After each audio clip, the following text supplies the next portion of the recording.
pandemi COVID-19 belum berlalu. Oleh karena itu, kami mengingatkan jemaat supaya terus melakukan protokol kesehatan secara ketat dan disiplin, memakai masker, mencuci tangan, dan menjauhi kerumunan, dan pastikan Bapak Ibu segera mendaftarkan diri untuk mendapatkan layanan vaksinasi. Kita bersyukur pemerintah sudah mulai menggulirkan program telemedicine, di mana jemaat yang terpapar COVID-19 bisa berkonsultasi dengan dokter dan mendapatkan obat-obatan serta vitamin pada saat menjalani isolasi mandiri di rumah.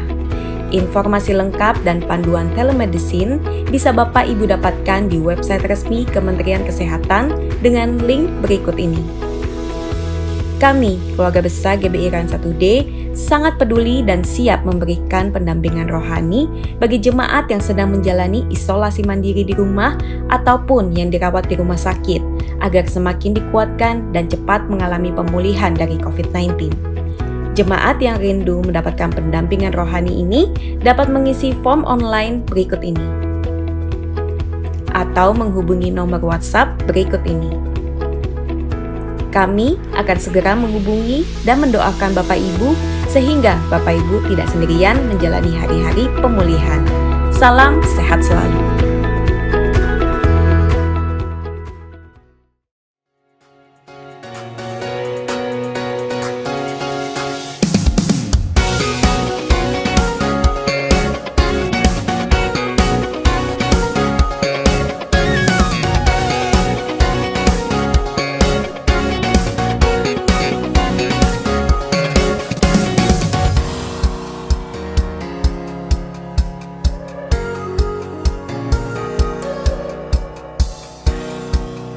Berikut ini adalah seluruh jadwal kegiatan tengah minggu.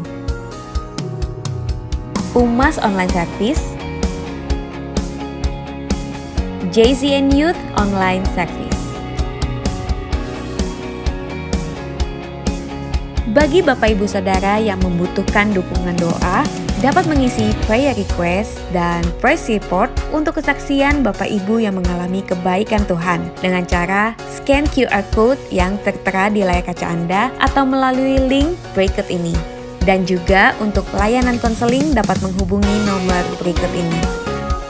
Bagi Bapak Ibu Saudara yang rindu untuk memberikan persembahan yang bersepuluhan, dapat melalui rekening berikut ini ataupun dapat melalui scan QR code yang tertera di layar kaca Anda. Kami informasikan bagi Bapak Ibu Saudara yang rindu untuk memberikan persembahan diakonia dapat ditransfer melalui scan QR code yang tertera pada layar berikut ini. Dan untuk keseluruhan kegiatan di GBI Rayon 1D dapat Anda lihat melalui mobile apps GBI Rayon 1D.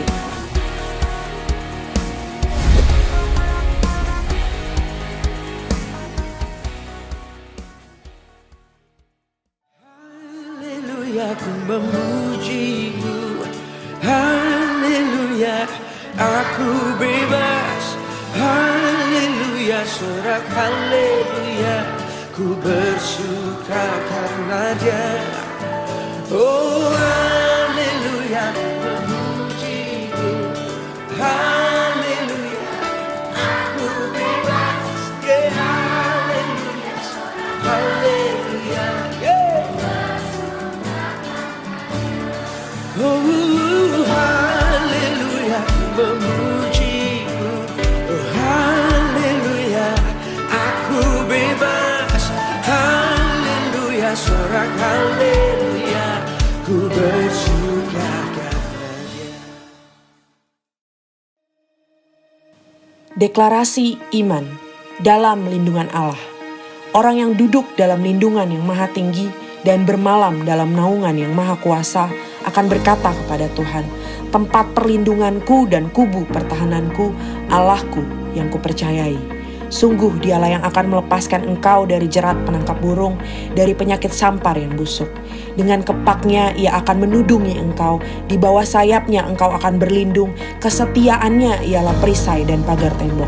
Engkau tak usah takut terhadap kedahsyatan malam, terhadap panah yang terbang di waktu siang, terhadap penyakit sampar yang berjalan di dalam gelap, terhadap penyakit menular yang mengamuk di waktu petang. Walau 1000 orang rebah di sisimu dan 10.000 di sebelah kananmu, tetapi itu tidak akan menimpamu. Engkau hanya menontonnya dengan matamu sendiri dan melihat pembalasan terhadap orang-orang fasik. Sebab Tuhan ialah tempat perlindunganmu, yang maha tinggi telah kau buat tempat perteduhanmu. Malapetaka tidak akan menimpa kamu, dan tulah tidak akan mendekat kepada kemahmu. Sebab malaikat-malaikatnya akan diperintahkannya kepadamu untuk menjaga engkau di segala jalanmu. Mereka akan menatang engkau di atas tangannya, supaya kakimu jangan terantuk pada batu. Singa dan ular tedung akan kau langkahi, engkau akan menginjak anak singa dan ular naga. Sungguh hatinya melekat kepadaku, maka aku akan meluputkannya, aku akan membentenginya sebab ia mengenal namaku.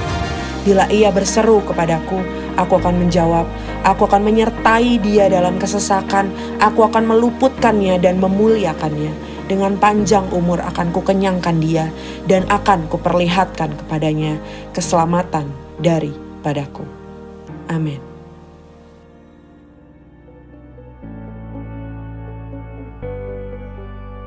Pentakosta ketiga. 1. Pentakosta ketiga adalah pencurahan Roh Kudus yang dahsyat di zaman ini, melebihi yang terjadi di Asus Sastri. 2. Pentakosta ketiga akan mengakibatkan penuaian jiwa yang terbesar dan yang terakhir sebelum Tuhan Yesus datang kembali. 3. Pentakosta ketiga akan membangkitkan generasi Yeremia, yaitu anak-anak muda yang dipenuhi Roh Kudus, cinta mati-matian kepada Tuhan Yesus, tidak kompromi terhadap dosa, dan akan bergerak untuk memenangkan jiwa. 4. Pentakosta ketiga lahir di Indonesia dan bergerak ke bangsa-bangsa. Gerakan ini dari timur ke barat dan akan kembali ke Yerusalem. 5. Pentakosta ketiga akan memberikan kuasa untuk menyelesaikan amanat agung, dan setelah itu Tuhan Yesus datang kembali.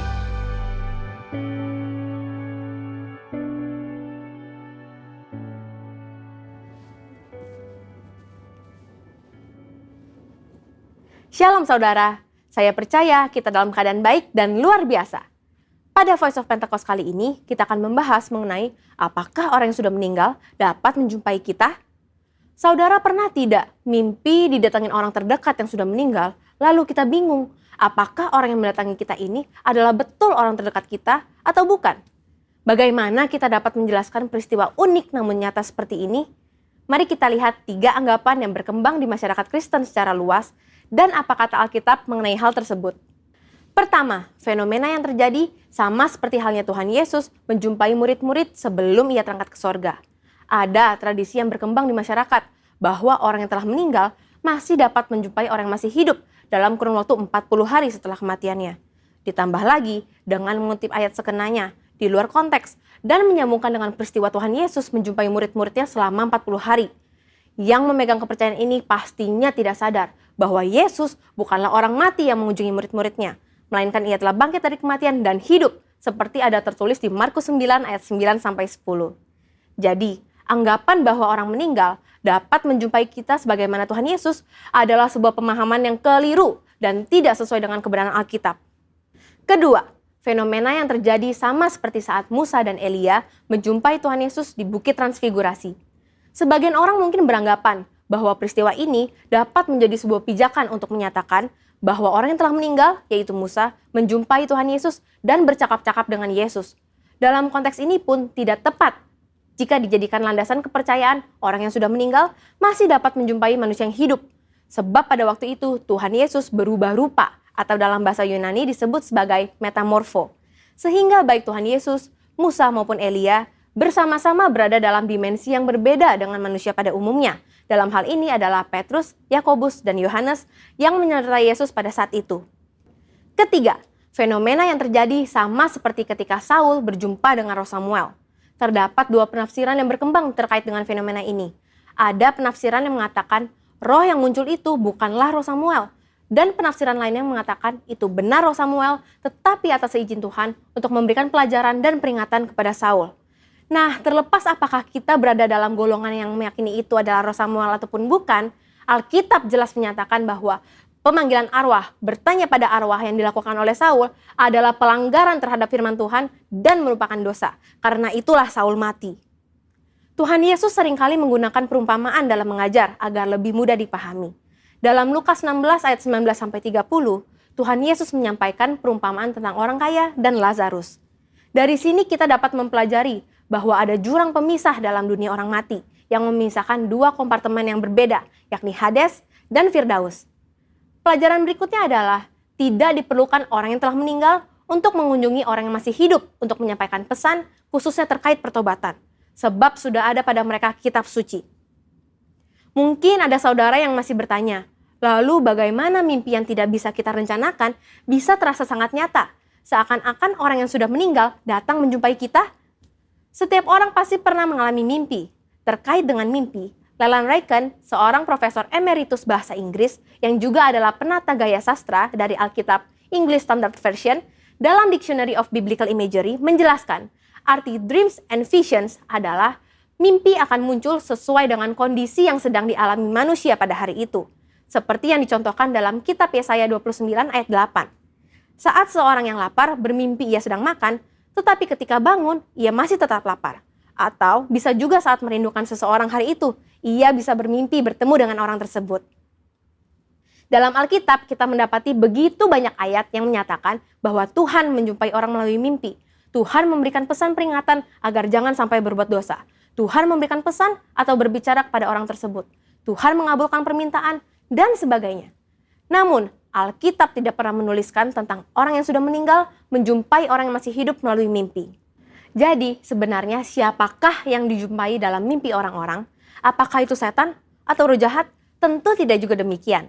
Dalam kedaulatan dan kasih-Nya, Tuhan bisa saja memberikan mimpi kepada kita, di mana dalam mimpi itu kita melihat orang yang telah meninggal dan penglihatan itu begitu sangat nyata untuk memberikan pesan penghiburan dan kekuatan kepada mereka yang masih hidup yang telah ditinggalkan oleh orang yang mereka kasihi. Namun, perlu dicatat bahwa tidak semua mimpi bertemu dengan orang yang telah meninggal adalah hal yang baik dan datang dari Tuhan. Sama halnya juga, bukan semuanya yang buruk dan datang dari iblis. Seperti dalam 1 Tesalonika 5 ayat 21, ujilah segala sesuatu dan peganglah yang baik. Maka dari itu, kita sebagai orang percaya tetap harus memiliki kepekaan dan ketajaman rohani dalam mengujinya. Saudara, untuk penjelasan lebih lengkap dari tim teologi kami, silakan cek link yang ada di atas atau scan QR Code yang tersedia. Salam integritas, Tuhan Yesus memberkati. Haleluya, puji nama Tuhan. Shalom Bapak Ibu Saudara yang ada di rumah-rumah dimanapun saat ini berada. Saya percaya kita semua ada dalam kondisi baik-baik. Sebab kita punya Tuhan Yesus yang sungguh baik. Amin saudara. Biar hari-hari ini apapun yang terjadi Tuhan izinkan biar ada ucapan syukur. Kita berkata Tuhan Yesus itu sungguh baik. Sebab rancangan Tuhan adalah rancangan damai sejahtera atas setiap kita. Yang percaya kita berikan tepuk tangan bagi Tuhan Yesus yang dahsyat dan luar biasa. Haleluya, haleluya. Mari bersama-sama kita tundukkan kepala, kita akan berdoa untuk memulai ibadah kita hari ini. Kalau kami ada sebagaimana kami ada, kami hidup hari ini ya Tuhan. Kami tahu semua karena anugerah, kemurahan, berkat penyertaan-Mu dalam hidup kami. Ucapan syukur kami naikkan buat apapun yang terjadi atas hidup kami, keluarga kami, kota bangsa ini Bapa. Kami percaya semua mendatangkan kebaikan ya Tuhan. Sebab rancangan-Mu adalah rancangan yang penuh dengan damai sejahtera, penuh dengan harapan dalam hidup kami. Pujian sembah kami naikkan, kami rindukan lawatan Tuhan. Kuatkan, pulihkan, sembuhkan ya Tuhan. Saat kami memuji, menyembah di ibadah ini Bapa. Terima kasih Bapa, terima kasih. Di dalam nama Tuhan Yesus kami mulai ibadah kami. Yang siap berdoa, memuji, menyembah Tuhan. Mari bersama-sama kita katakan amin. Kita berikan tepuk tangan sekali lagi bagi Tuhan Yesus saudaraku. Haleluya, haleluya. Ini hidup kami ya Tuhan Yesus. Hidupku dalam tangan-Mu, oh Yesus. Setiap langkah Kau tetapkan bagiku. Walau kadang ku tak dapat mengerti jalan-Mu, tetap ku percayakan hidupku. Sebab aku ini hamba-Mu, oh Yesus. Jadilah padaku seturut firman-Mu. Engkau Tuhan yang selalu menggenapi janji-Mu. Rancangan-Mu terbaik bagiku. Yesus, ku percaya. Yesus, sungguh ku percaya. Rencanamu yang ajaib terjadi di dalamku. Yesus, sungguh ku percaya. Ini hidup kami di gereja-Mu ya Tuhan. Hidupku dalam tangan-Mu, oh Yesus. Setiap langkah Kau tetapkan bagiku. Walau kadang ku tak dapat mengerti jalan-Mu, tetap ku percayakan hidupku. Sebab aku ini hamba-Mu, oh Yesus. Jadilah padaku seturut firman-Mu. Engkau Tuhan yang selalu menggenapi janji-Mu. Rancangan-Mu terbaik bagiku. Mari sambil angkat tangan sama-sama katakan, Yesus, ku percaya. Yesus, sungguh ku percaya. Rencana-Mu yang ajaib, rencana-Mu yang ajaib terjadi di dalamku. Yesus, sungguh ku percaya. Kami percaya Tuhan. Yesus, ku percaya. Yesus, sungguh ku percaya.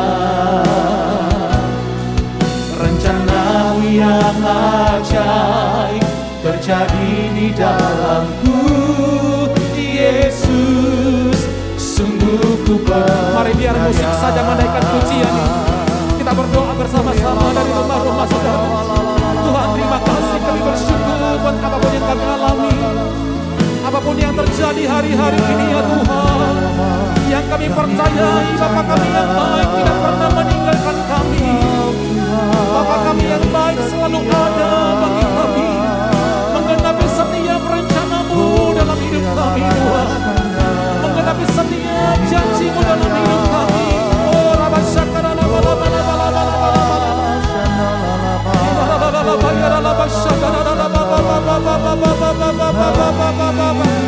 Yesus, kami percaya hanya kepada-Mu.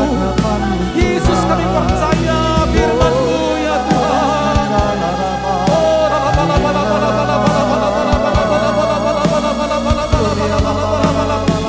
Dari rumah-rumah saat ini angkat kedua tangan-Mu saudara. Nyatakan iman percaya kita di hadapan Tuhan. Yesus,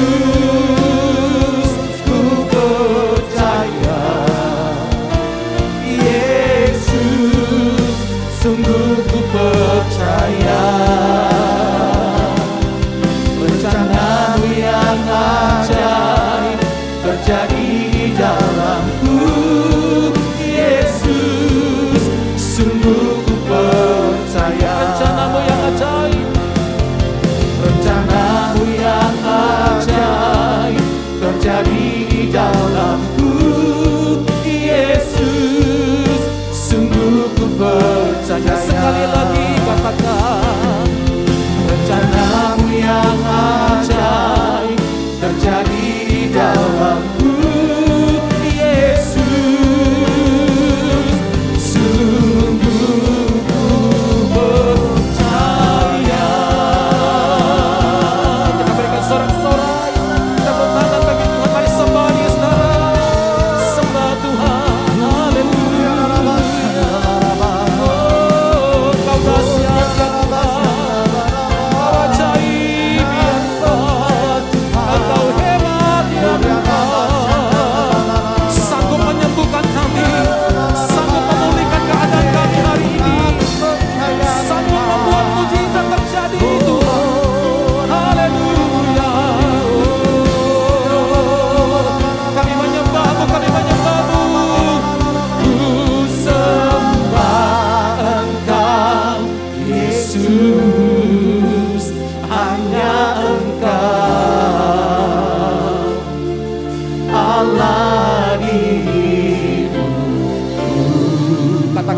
yang lain saudara. Tiada yang lain, Hanya Kau ya Tuhan, hanya Kau, hanya Yesus. hanya Engkau Yes. Tuhan selamanya. Kau tetap Allah, walau dunia Semuanya semua bergoncang, tak tergoyahkan. tak tergoyahkan.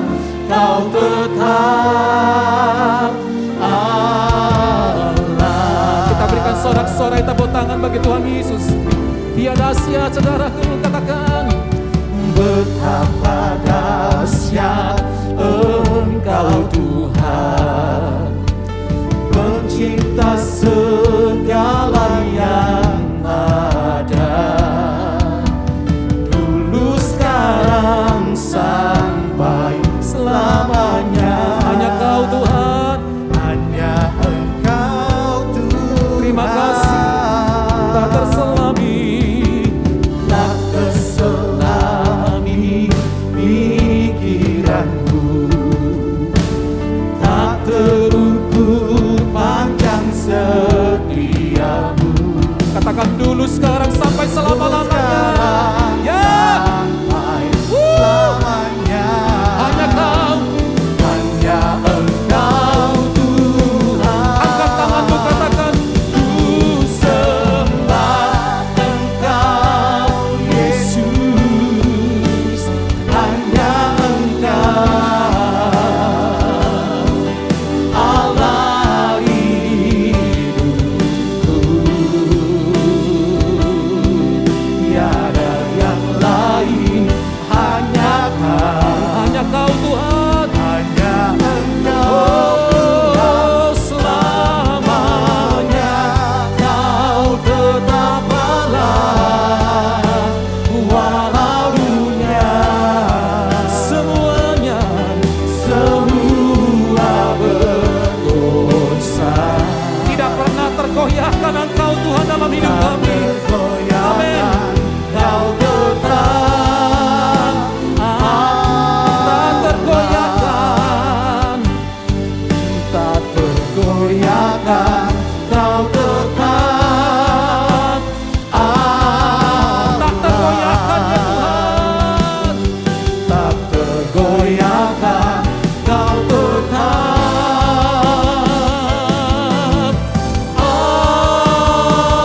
Allah.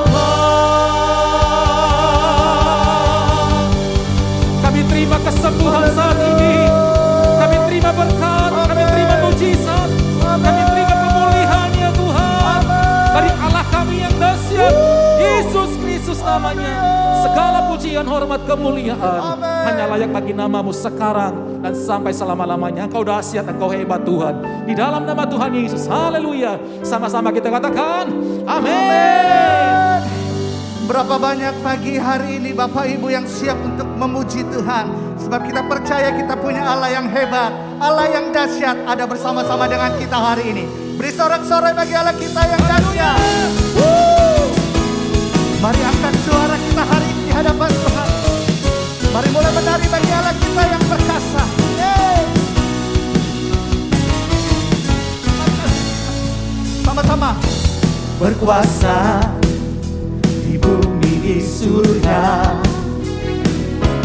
bertata dalam kemuliaan.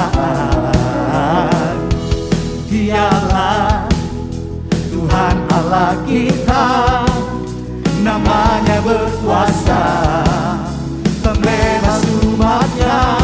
Betapa hebat, betapa kuat, dahsyatnya Allah kita. Amin.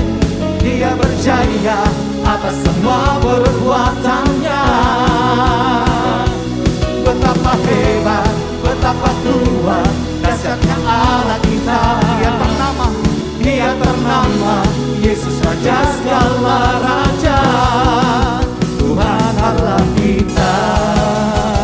Mari dengan lebih lagi kita angkat pujian ini di hadapan Tuhan. Dia Allah yang berkuasa di bumi di surga. Yeay. Sama-sama nyanyikan dengan iman.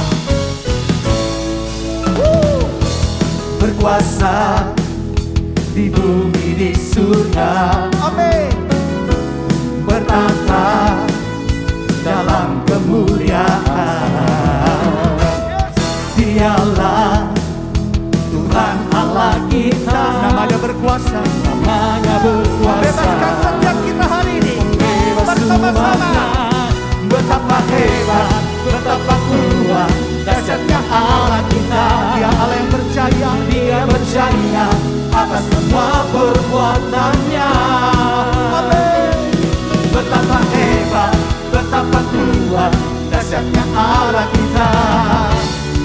Dia ternama Yesus Raja segala Raja, Tuhan Allah kita. Mari sama-sama hari ini apapun keadaan kita, dengan iman kita mau katakan, Dia Allah yang hebat, Dia Allah yang kuat atas setiap kita hari ini. Dia Allah yang sanggup membebaskan setiap kita hari ini. Amin. Terima kasih Tuhan. Hari ini kami dengan iman mau katakan, mari angkat tangan kita di hadapan Tuhan Bapak Ibu. Dengan iman katakan, betapa hebat, betapa kuat, dahsyatnya Allah kita. Amin. Dia berjaya atas semua perbuatannya. Betapa hebat, betapa hebat, betapa kuat, dahsyatnya Allah kita. Dia ternama Yesus Raja segala Raja. Betapa hebat, betapa kuat, dahsyatnya Allah kita. Dia berjaya atas semua perbuatannya.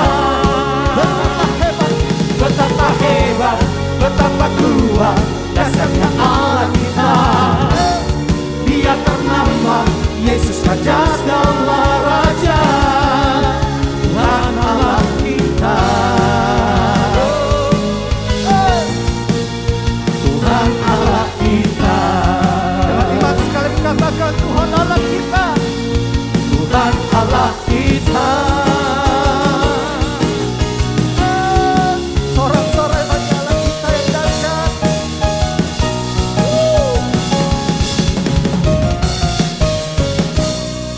Haleluya. Sorakan haleluya.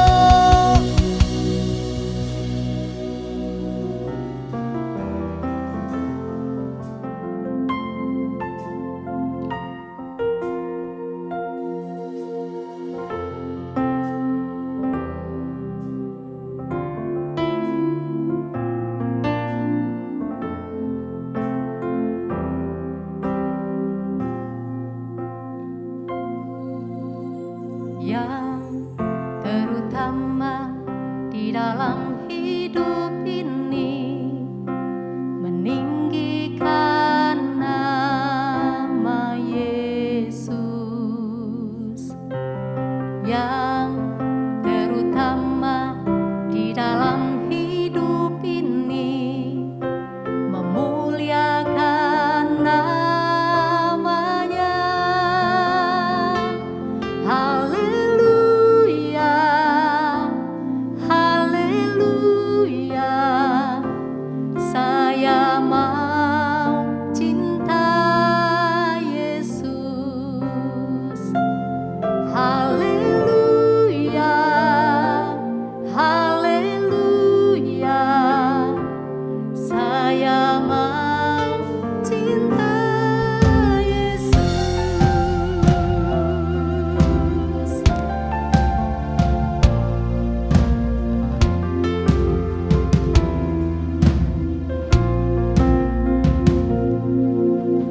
Yang terutama di dalam hidup ini, meninggikan nama Yesus.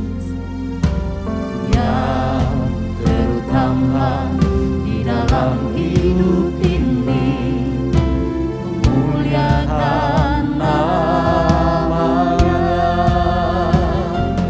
Haleluya, haleluya, saya mau cinta Yesus. Haleluya, haleluya, saya mau cinta Yesus. Ini pernyataan setiap kami ya Tuhan. Yang terutama di dalam hidup ini,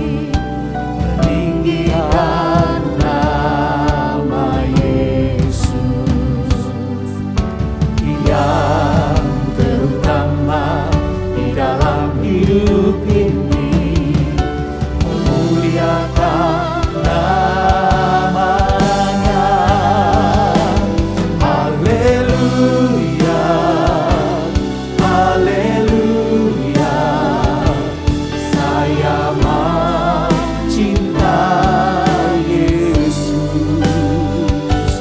Haleluya, haleluya. Saya mencinta Yesus. Haleluya, haleluya. Apapun yang terjadi Saya Tuhan, kami mau tetap mencinta mengasihi, kami mau tetap mencintai Tuhan seumur hidup kami. Haleluya, saya mencinta Yesus. Haleluya, haleluya, saya mencinta Yesus. Haleluya, haleluya, saya mencinta Yesus. Saya mencinta Yesus. Saya mencinta Yesus.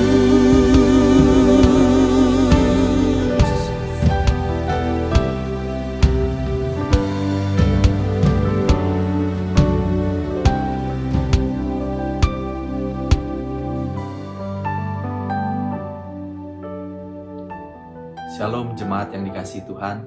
Mari kita bersama-sama satukan hati kita untuk berdoa untuk prayer request yang sudah masuk pada minggu ini. Tuhan, kami berdoa Tuhan untuk seorang bapa yang mengalami masalah di paru-parunya. Tuhan, biar sekiranya Engkau berikan analisa daripada dokter yang tepat Tuhan, obat-obatan yang baik Tuhan, sehingga Bapak ini boleh mengalami kesembuhan paru-paru dengan sempurna Tuhan Yesus. Bapa, kami juga berdoa untuk seorang ibu yang akan melahirkan di dalam masa pandemi ini Tuhan. Bapa, kami percaya Engkau yang sertai proses daripada persalinan ini Tuhan. Engkau yang sucikan, semua kuduskan tempat yang akan dipakai untuk melahirkan, rumah sakit, semuanya baik, ibu dan anak yang sehat Bapa, di dalam nama Yesus. Tuhan, kami juga berdoa Tuhan untuk seorang anak Tuhan, yang saat ini Tuhan mengalami hati yang berat Tuhan, hati yang gundah gulana Tuhan, karena orang tuanya bercerai Tuhan Yesus. Bapa, kami percaya Tuhan, Engkau yang pulihkan Tuhan Yesus keluarga ini Tuhan. Engkau yang pulihkan orang tuanya Tuhan. Dan Engkau berikan hati yang damai sejahtera buat anak ini Bapa. Tuhan, kami juga berdoa untuk anak-Mu Tuhan, yang saat ini mengalami depresi. Tuhan, kami percaya Tuhan bahwa Engkau adalah Tuhan yang penuh dengan damai sejahtera. Engkau Tuhan yang akan memberikan kelegaan dan penghiburan Tuhan bagi anak-Mu ini Tuhan. Tuhan, kami juga berdoa Tuhan Yesus untuk suami istri Tuhan, yang saat ini Tuhan sedang mengalami hal yang tidak baik di dalam rumah tangganya. Bapa, kami percaya Tuhan, Engkau yang sudah menyatukan mereka Tuhan. Dan Engkau juga Tuhan yang akan memberikan kasih itu Tuhan, sukacita, damai sejahtera Tuhan. Sehingga mereka Tuhan bisa melalui Tuhan permasalahan suami istri yang sedang mereka hadapi dengan baik Bapa. Tuhan Yesus, kami juga berdoa Tuhan untuk anak-Mu Tuhan, yang saat ini Tuhan sedang mengalami pergumulan untuk pekerjaan yang baru Tuhan Yesus. Bapa, kami percaya Tuhan Yesus, Engkau adalah Jehovah Jireh Tuhan. Engkau Tuhan yang menyediakan Bapa. Kami percaya Tuhan di masa ini pun Tuhan, masa yang orang dunia bilang sulit ini pun, tapi Engkau yang berikan berkat yang baru, yang berkelimpahan bagi anak-Mu Tuhan. Terima kasih Bapa. Di dalam nama Tuhan Yesus kami berdoa dan mengucap syukur. Haleluya. Amin. Tema minggu ini adalah faithfulness, dan akan dilayani oleh hambanya Pastor Jeffrey Rahmat. Tuhan Yesus memberkati. Shalom, salam damai sejahtera untuk Anda semua, jemaat GBI Tampak Siring yang dikasihi Tuhan. Selamat hari Minggu. Ini adalah kesempatan ketiga kali saya mengunjungi Anda semua selama masa pandemi ini. Harapan saya tentu Anda semua berada dalam keadaan sehat, jasmani maupun rohani, serta tetap bersemangat. Kita sudah berada di minggu yang terakhir di bulan Agustus ini. Meskipun demikian, kita belum juga keluar dari musim pandemi ini. kita sudah mulai melihat adanya titik terang, itu sebabnya diperlukan kerjasama semua kita, termasuk Anda yang di GBI Tampak Siring, untuk tetap menjaga protokol kesehatan dan memberikan diri divaksinasi, terutama buat mereka-mereka yang belum sempat untuk divaksin. Bersama-sama kita pasti dapat melewati musim ini dengan baik. Buat yang belum mengenal saya, perkenalkan nama saya Jeffrey Rahmat dari Jakarta Praise Community Church atau yang lebih dikenal dengan sebutan JPCC. Tentunya saya ingin terlebih dahulu menyampaikan rasa hormat dan terima kasih saya kepada Bapak Pendeta Kiki Heriadi dan semua tim pengembalaan yang ada di sana yang telah memberikan kepada saya kesempatan untuk menyampaikan firman Tuhan kepada Anda semua secara online pada hari Minggu ini. Saya berharap Anda semua tetap siap untuk mendengarkan dan siap untuk mencatat karena ada banyak hal yang saya yakin bisa Anda pelajari nanti. Namun sebelum kita mulai, mari kita menghampiri Tuhan di dalam doa lebih dahulu. Mari kita berdoa bersama-sama. Tuhan Bapa kami yang di surga, Tuhan yang kami kenal dalam nama Tuhan kami Yesus Kristus, terima kasih untuk hari yang baru yang Kau jadikan buat kami. Terima kasih untuk kebaikan-Mu yang kami alami. Meskipun kami tidak selalu mengerti apa yang sedang terjadi di sekitar kami, tapi satu hal yang kami tahu bahwa Engkau tidak pernah meninggalkan kami. Hati dan pikiran kami terbuka, siap untuk menerima kebenaran firman-Mu. Dan urapilah hamba-Mu agar dapat menyampaikan dengan bahasa yang mudah dimengerti, agar bukan hanya sekedar informasi yang baik yang diterima, tetapi sebuah pewahyuan yang sanggup untuk mengubah hati dan pikiran, sehingga transformasi kehidupan terjadi. Berdoa agar Roh Kudus menolong, menginsyafkan, menghibur, dan memimpin kami semua ke dalam seluruh kebenaran. Segala kemuliaan hanya bagi-Mu ya Tuhan. Di dalam nama Yesus kami sudah berdoa dan mengucap syukur, dan semua yang percaya katakan, amin. Hari ini saya diminta untuk berbicara mengenai kesetiaan. Salah satu bagian dari karakter yang penting untuk kita mengerti dan kembangkan dalam kehidupan kita sebagai anak-anak Tuhan. Mengapa demikian? Karena Tuhan yang kita sembah adalah Allah yang setia. Dan tentu sebagai anak-anaknya kita juga harus mencerminkan sifat yang sama dengan Bapa kita. Ada banyak orang yang berjanji akan setia, terutama ketika mereka mengucapkan janji nikah mereka. Biasanya kita dengar pasangan berjanji satu dengan yang lain dalam keadaan senang atau susah, kaya maupun miskin, sehat atau sakit, mereka akan tetap setia satu dengan yang lain sampai maut memisahkan mereka. Tetapi pada kenyataannya banyak yang tidak dapat memegang janji setia mereka karena mereka atau karena kesetiaan itu mudah dikatakan di awal, tetapi hanya dapat dibuktikan di akhir. Mari kita lihat beberapa pengertian tentang setia dari Alkitab. Yang pertama, kita buka kitab 1 Tesalonika pasal yang kelima ayat yang ke-23 sampai 24. Firman Tuhan katakan seperti ini, semoga Allah damai sejahtera menguduskan kamu seluruhnya, dan semoga roh, jiwa, dan tubuhmu terpelihara sempurna dengan tak bercacat pada kedatangan Yesus Kristus Tuhan kita. Ia yang memanggil kamu adalah setia. Ia juga akan mengenapinya. Saya senang dalam terjemahan bahasa Inggris dikatakan, terutama dari The Message Bible, di ayat 24 dikatakan, the one who called you is completely dependable. Completely dependable. Orang yang setia adalah orang yang dapat diandalkan. Tuhan yang memanggil kita adalah Tuhan yang setia. Artinya dia Tuhan yang dapat diandalkan. 1 Korintus pasal yang ke-10 ayat yang ke-13 katakan, pencobaan-pencobaan yang kamu alami ialah pencobaan-pencobaan biasa yang tidak melebihi kekuatan manusia. Sebab Allah setia. Dan karena itu ia tidak akan membiarkan kamu dicobai melampaui kekuatanmu.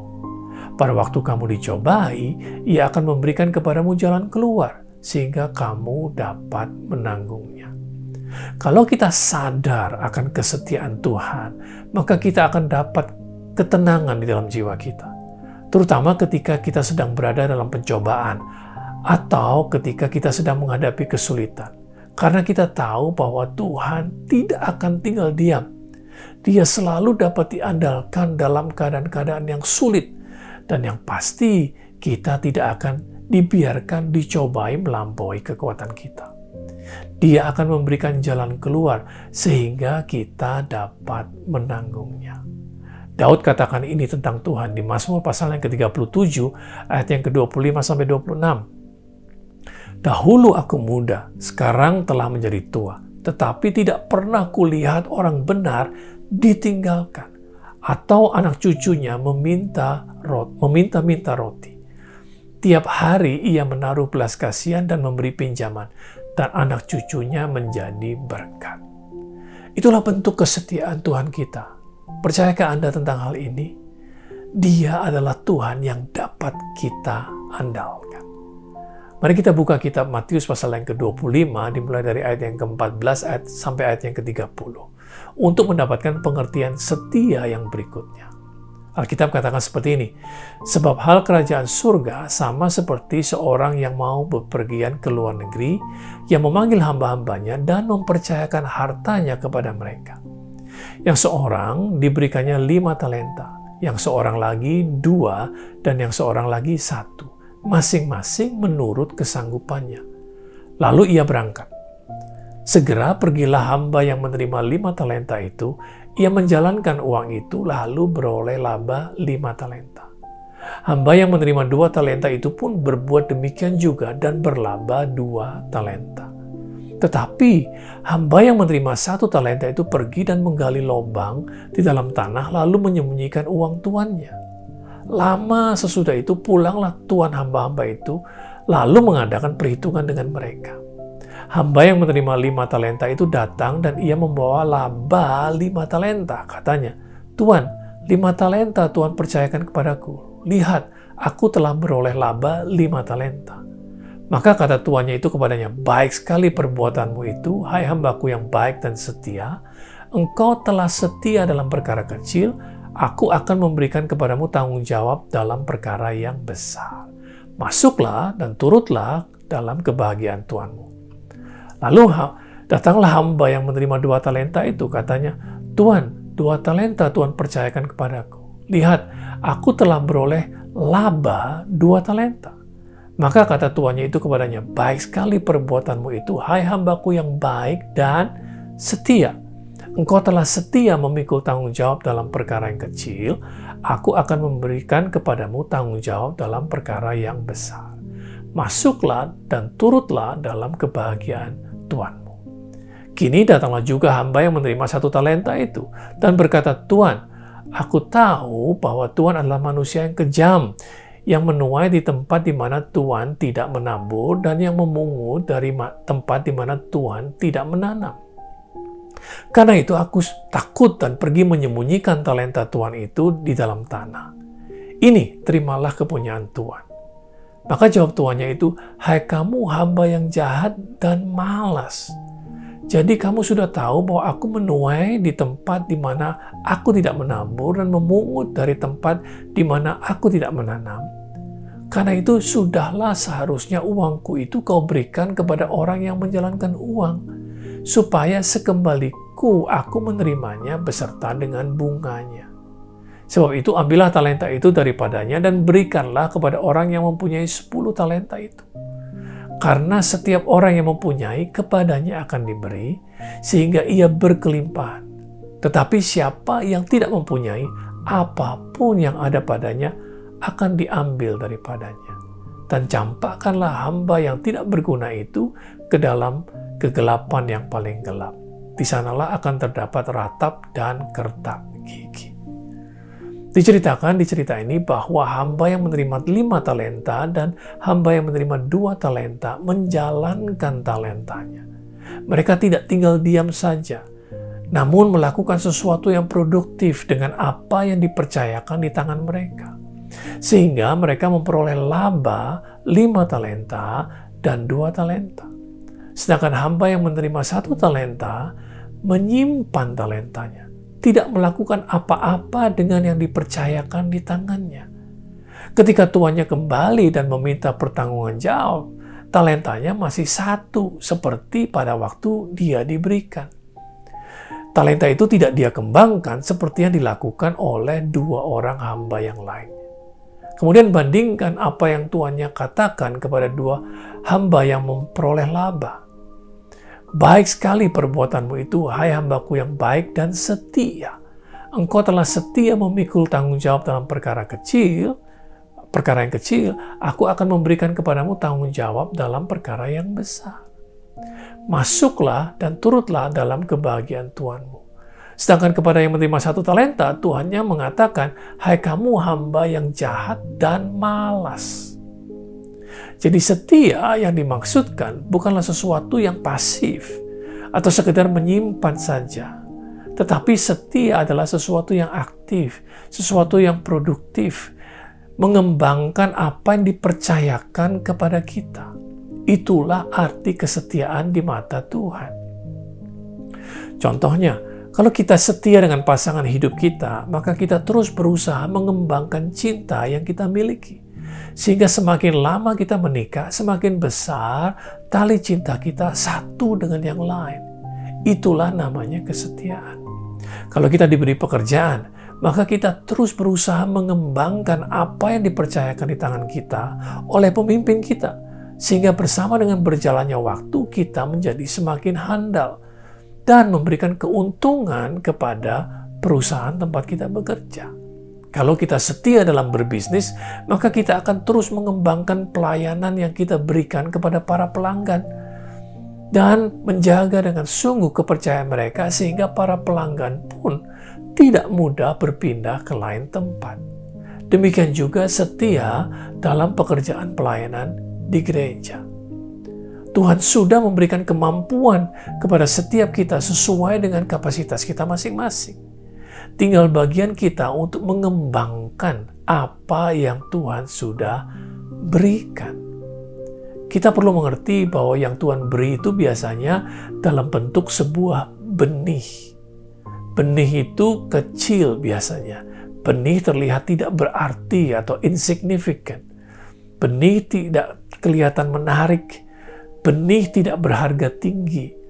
Tetapi kalau benih itu dikembangkan bersama dengan berjalannya waktu, maka benih yang kecil itu akan berubah menjadi besar dan menjadi sesuatu yang berarti, yang menarik perhatian dan mempunyai nilai yang tinggi pula.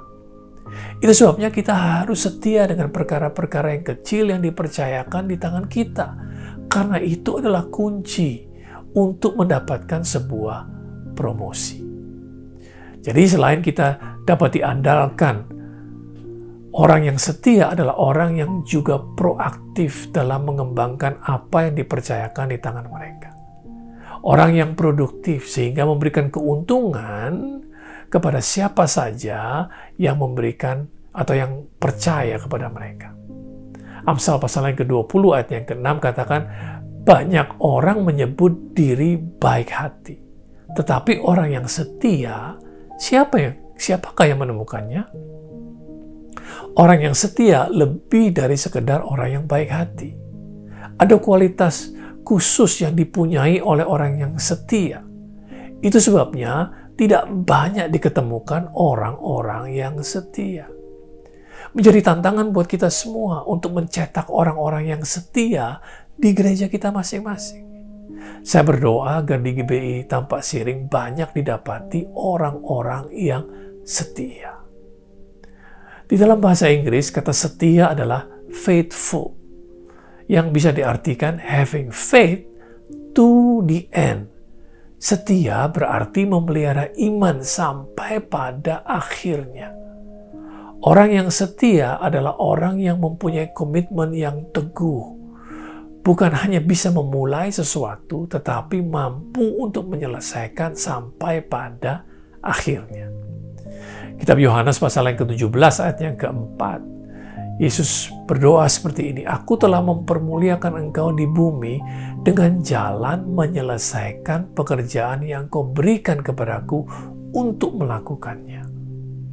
Yesus sudah membuktikan kesetiaannya dengan melakukan apa yang menjadi kehendak Bapanya sampai pada akhirnya.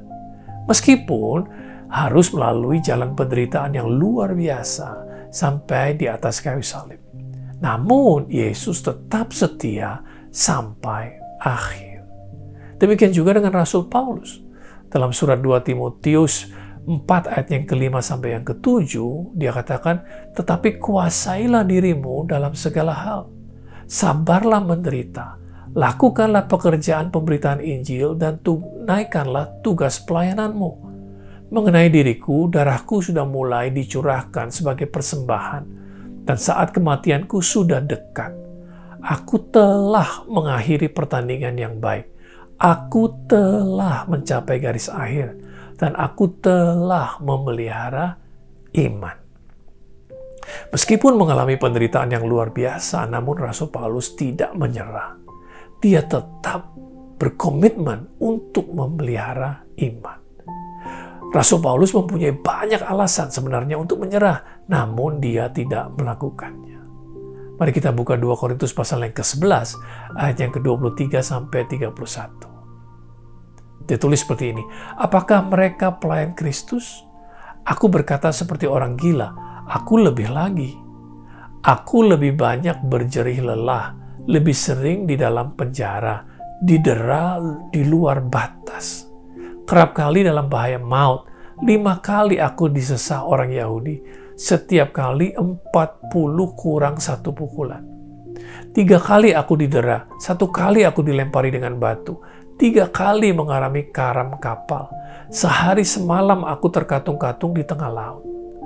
Dalam perjalananku aku sering diancam bahaya banjir dan bahaya penyamun, bahaya dari pihak-pihak orang Yahudi dan dari pihak orang-orang bukan Yahudi. Bahaya di kota, bahaya di padang gurun, bahaya di tengah laut, dan bahaya dari pihak saudara-saudara palsu.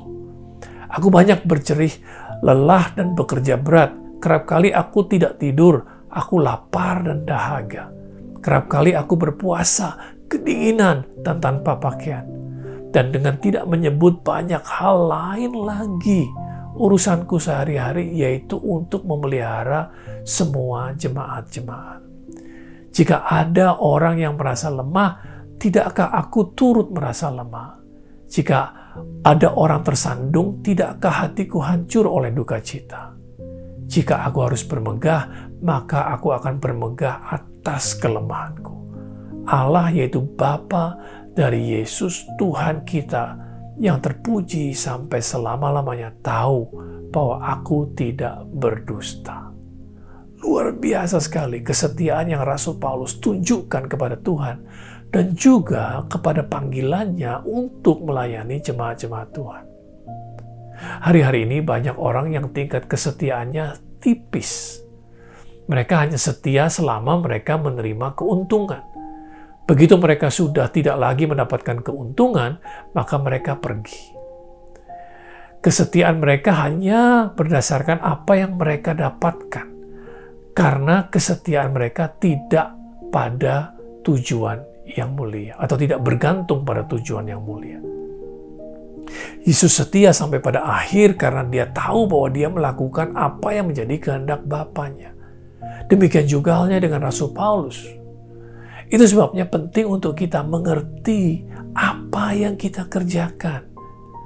Why we do what we do. Apa tujuan Tuhan dari apa yang kita sedang kerjakan. Karena kalau kita jelas dengan apa tujuan dari yang kita sedang kerjakan, maka kita tidak akan mudah menyerah meskipun keadaan sedang sulit.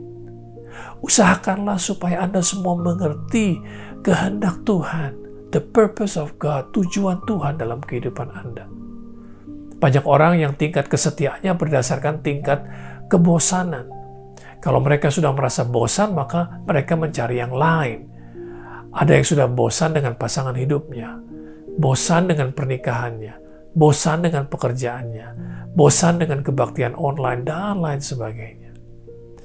John Maxwell, seorang hamba Tuhan yang juga seorang penulis buku tentang kepemimpinan, mengatakan, "The secret of your success is found in your daily routine." Rahasia keberhasilan Anda diketemukan dalam rutinitas Anda sehari-hari. Nah, bayangkan, bukankah rutinitas adalah sesuatu yang diulang terus-menerus? Bukankah itu sesuatu yang membosankan? Namun, disitulah justru letak perbedaan antara seorang juara dengan orang yang gagal, yaitu kemampuan mereka untuk mengalahkan rasa bosan. Banyak orang menginginkan hadiah atau bonus yang diterima oleh sang juara dunia. tetapi tidak banyak yang memperhatikan apa saja rutinitas yang mereka harus lewati dan juga pengorbanan yang mereka harus berikan. Latihan yang mereka lakukan setiap hari adalah latihan yang itu-itu juga. Bayangkan setiap hari selama bertahun-tahun menjalani latihan yang itu-itu juga. Bukankah itu sesuatu yang membosankan?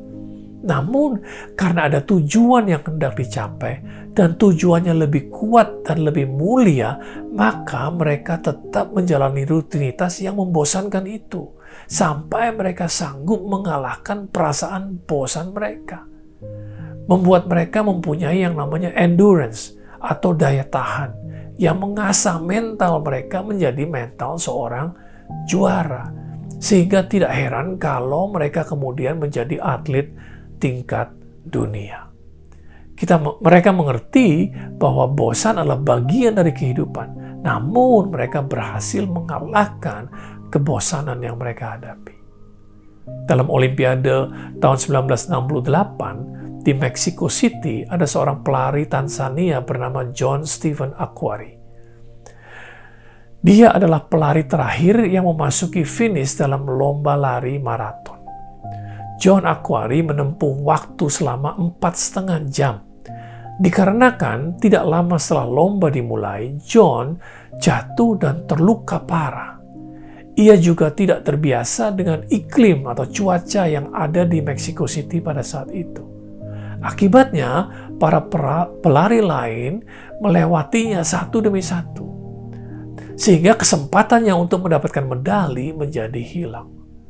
Namun hebatnya, dalam kondisi yang terluka, John Akhwari tidak berhenti dan bersikeras untuk menyelesaikan perlombaan. Pada akhirnya, sambil tertatih-tatih, John Akhwari memasuki stadion sekitar 1,5 jam setelah pemenang nomor 1 mencapai garis finish. John praktis hanya membawa kakinya karena sudah begitu berdarah dan sudah diperban. Sang juara maraton yang nomor 1 sudah lama pergi. Yang ada hanya beberapa penonton yang masih tersisa di tribun. Nah, mereka menjadi saksi, para penonton ini menjadi saksi saat-saat yang sangat mengharukan bagaimana John Akhwari meringis kesakitan sambil melangkah menuju garis finish. Ketika ditanya mengapa John tidak berhenti saja dari perlombaan ini, John Akhwari dengan tenang menjawab, "Negara saya tidak mengirim saya sejauh 5.000 mil untuk memulai perlombaan. Mereka mengirim saya untuk menyelesaikannya." Kisah tentang John Akhwari ini menjadi kisah legenda dari seorang yang bermental juara meskipun pulang tanpa mendapatkan sebuah medali. John Akhwari menyelesaikan apa yang sudah dia mulai meskipun dia punya semua alasan untuk menyerah di tengah jalan. Kita sudah belajar apa artinya kesetiaan, bahwa orang yang setia itu dapat diandalkan. Setia itu berarti mengembangkan apa yang dipercayakan di tangan kita. Dan setia berarti memelihara iman, menyelesaikan apa yang sudah dimulai sampai garis akhir. Sekarang kita mau melihat area mana Yesus mau kita menunjukkan kesetiaan. Mari kita buka kitab Lukas pasal yang ke-16 ayatnya ke-10 sampai 12. Dikatakan, barang siapa setia dalam perkara-perkara kecil, ia setia juga dalam perkara-perkara besar. Dan barang siapa tidak benar dalam perkara-perkara kecil, ia tidak benar juga dalam perkara-perkara besar. Jadi, jikalau kamu tidak setia dalam hal mamon yang tidak jujur, siapakah yang akan mempercayakan kepadamu harta yang sesungguhnya? Dan jikalau kamu tidak setia dalam harta orang lain, siapakah yang akan menyerahkan hartamu sendiri kepadamu? Pertama, seperti yang sudah sempat saya kemukakan tadi, kita harus setia dengan hal-hal yang kecil. Banyak orang mempunyai cara berpikir yang keliru. Mereka baru akan menganggap serius apa yang dipercayakan kepada mereka kalau mereka diberikan sesuatu yang besar. Bisa jadi yang dipercayakan kepada kita adalah sesuatu yang tidak terlalu penting. Tetapi kita perlu ketahui bahwa kekuatan sebenarnya dari sesuatu terletak di titik yang terlemah. Kekuatan sebenarnya dari sesuatu terletak di titik yang terlemah. Kekuatan dari sebuah tim umpamanya bukan ditentukan oleh mereka-mereka yang jago, tetapi ditentukan oleh siapa yang paling lemah dalam tim tersebut. Itulah kekuatan daripada tim itu. Suatu hari saya sedang mengantri untuk membayar di sebuah supermarket.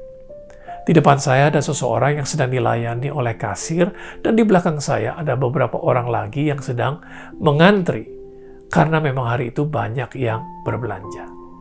Kemudian saya perhatikan bahwa ada sebuah belanjaan yang tidak ada barcode harga, sehingga kasir tidak tahu berapa harga barang tersebut.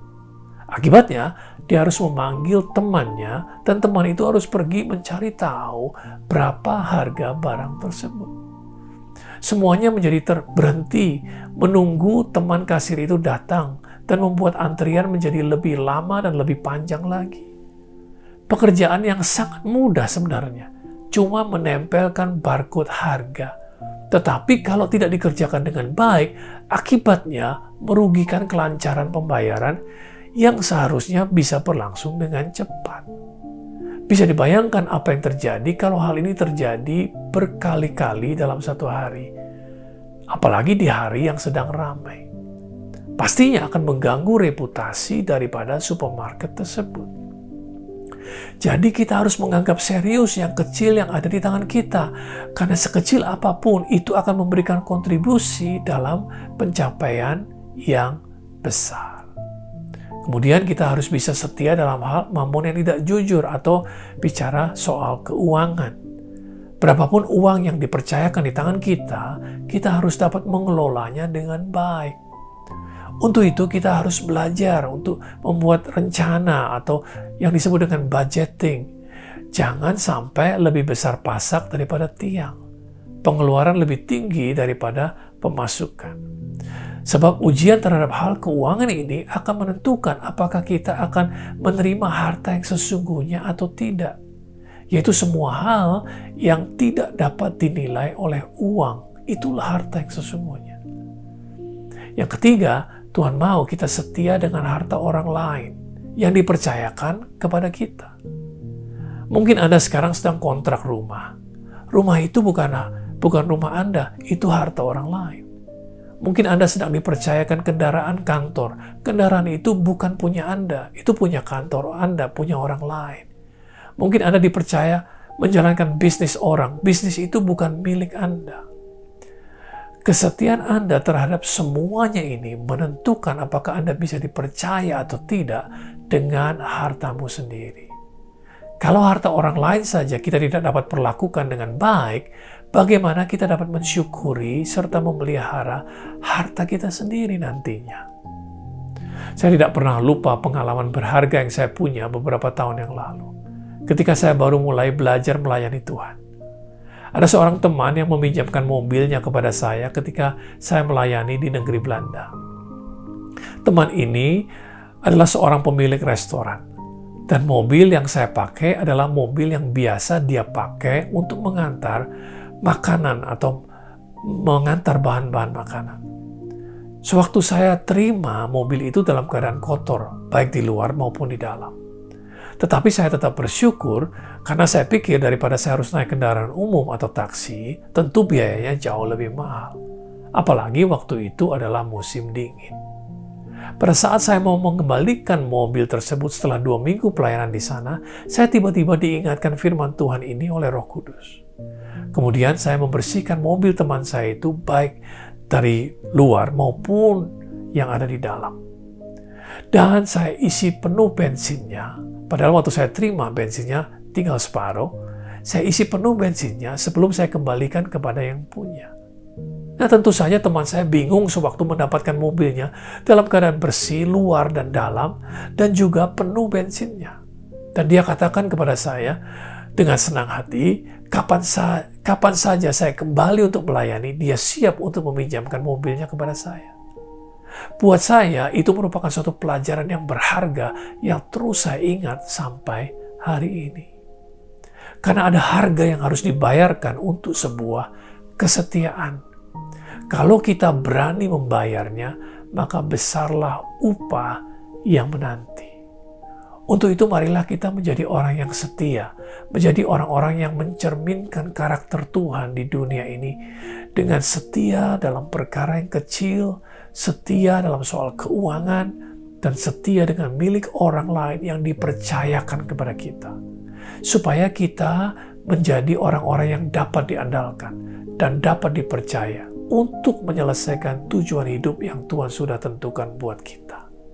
Ingat, 1 Korintus pasal yang pertama ayat yang ke-9 katakan, Allah yang memanggil kamu dalam persekutuan dengan anaknya Yesus Kristus, Tuhan kita adalah setia.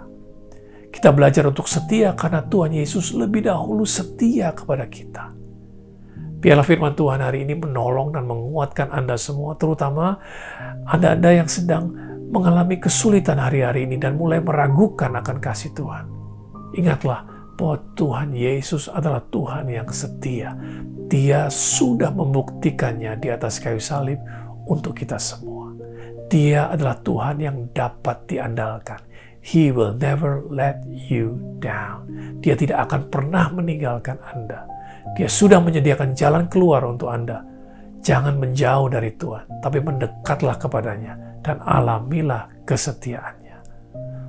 Tuhan Yesus memberkati Anda semua. Amin. Shalom, haleluya.